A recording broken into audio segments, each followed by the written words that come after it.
Before I go to work today, I want to address something that people have been saying both on Twitter, Facebook, and Instagram and other places, and that is this notion that the people at the Capitol building riots were not Trump supporters. They were Antifa and BLM and Democrats and all that shit. Which I say, do you people hear yourselves? What could possibly motivate them? We won the election.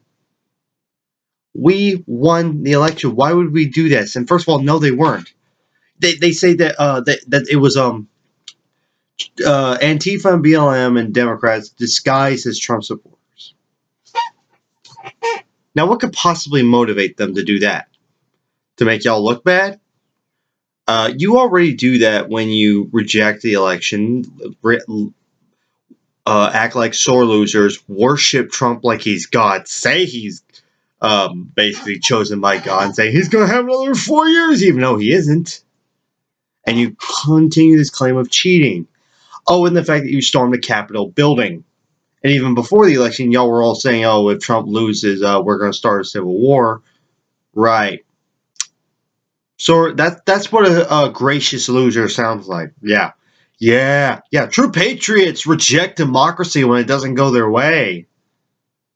I mean, and y'all make yourselves look bad just with your conspiracy theories that Joe Biden is a pedophile with QAnon conspiracy theory pedophile. Kamala Harris wasn't born here, or she wasn't a citizen. And I keep seeing even to yesterday's. So there's a video where Kamala Harris said, "I will be the first female vice president, but I won't be the last." And some people in the comments keep saying, "You won't be the first either." And even someone I went to high school with is saying this. These people have lost their minds. Another reason.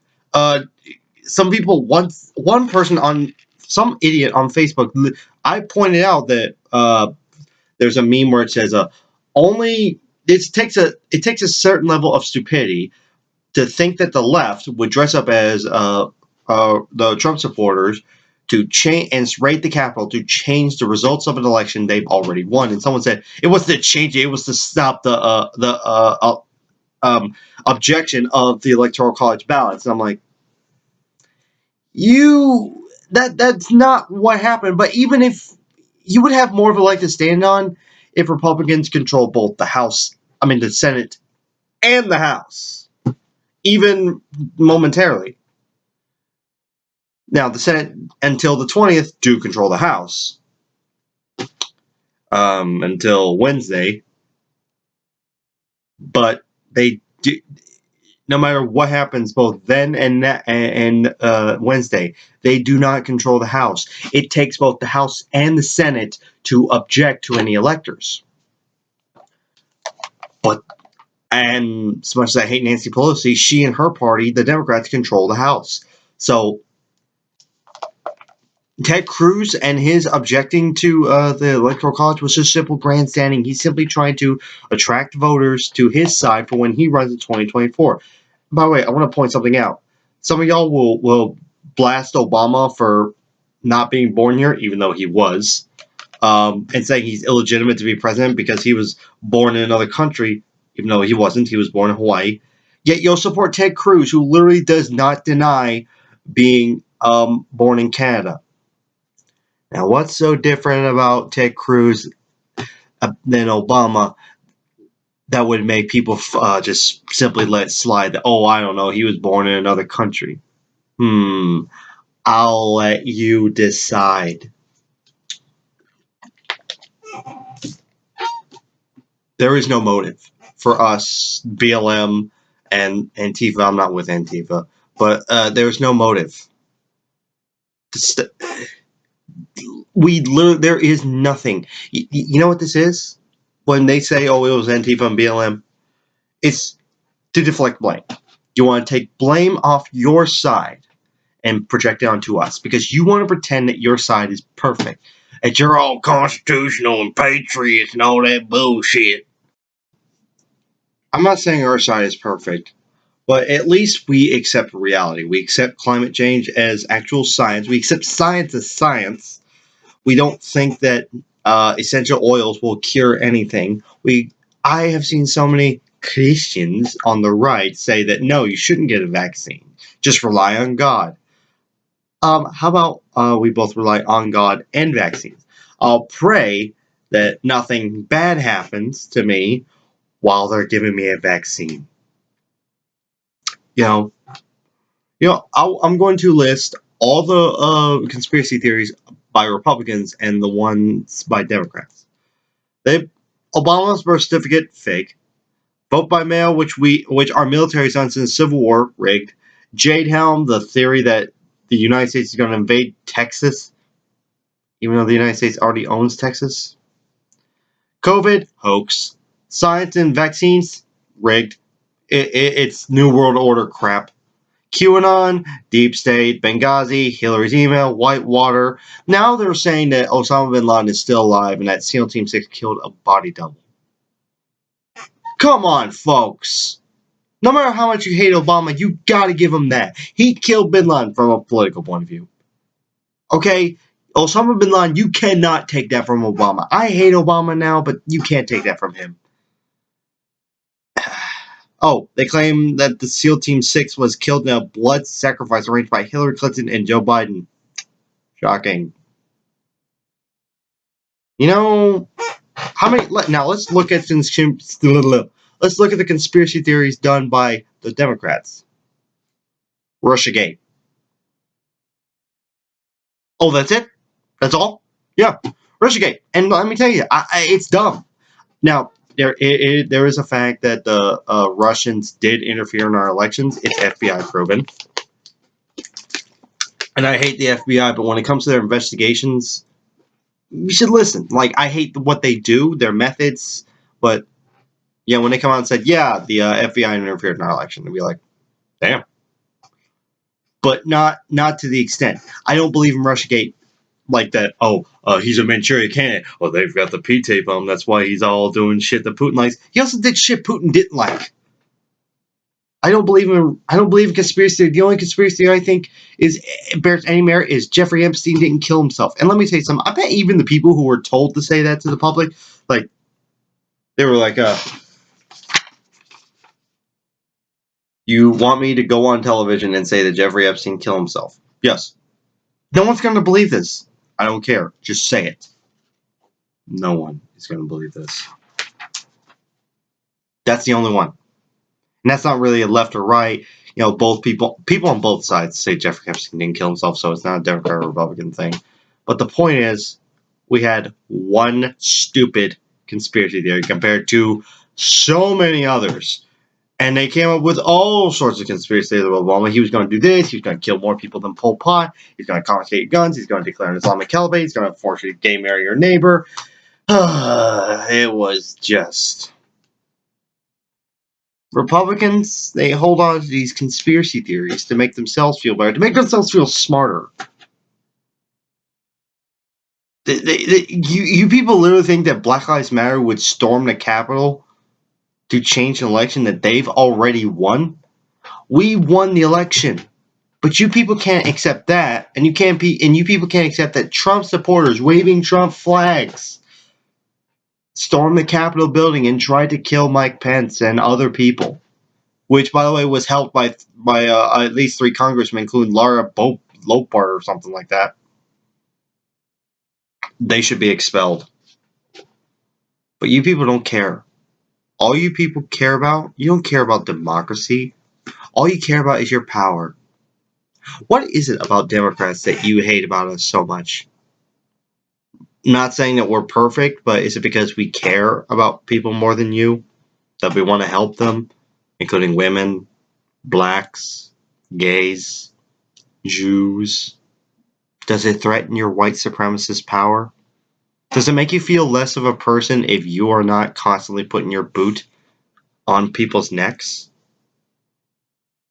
And I certainly understand why some of the more well-off, the wealthier people would support the Republican Party, because I'm not saying the Democrats don't ever do anything to help the rich, But they certainly do it to a lesser degree to Republicans. Republicans will do everything to make the lives of the rich just a little bit cushier.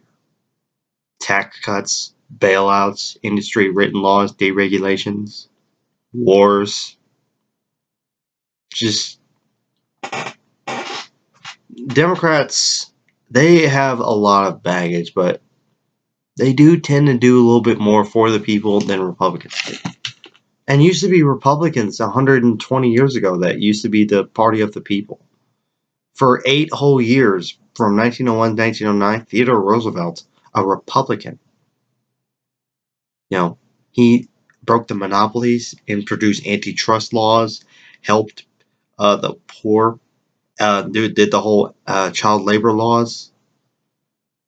They used to be like that. But then 1909 came around, William Howard Taft came around, and he was all pro big business and shifted the Republican Party to the right. Republicans used to be the good guys. They're the party that freed slaves. But now, they become the very thing they swore to destroy.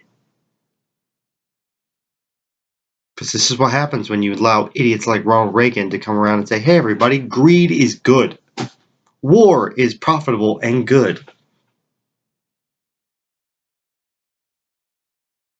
I'm not saying the Democrats are good, but the Republican Party, if I may quote President Harry Truman in 1948, the Republican Party favors the privileged few and not the common everyday man. They are controlled by special privilege, and they prove it every day. And there are some people who, to this day, just blindly support them. There's a series of tweets by this one guy. I'll look it up right now, but I do want to find it, and it proves why a lot of poor white people will support the Republican Party and the rich. Okay, so I found it. Tuan Pa, his Twitter @ is JP Brammer. So I'm a Mexican American from a poor, rural, mostly white town in Oklahoma. Missing from this debate, how poor whites see themselves.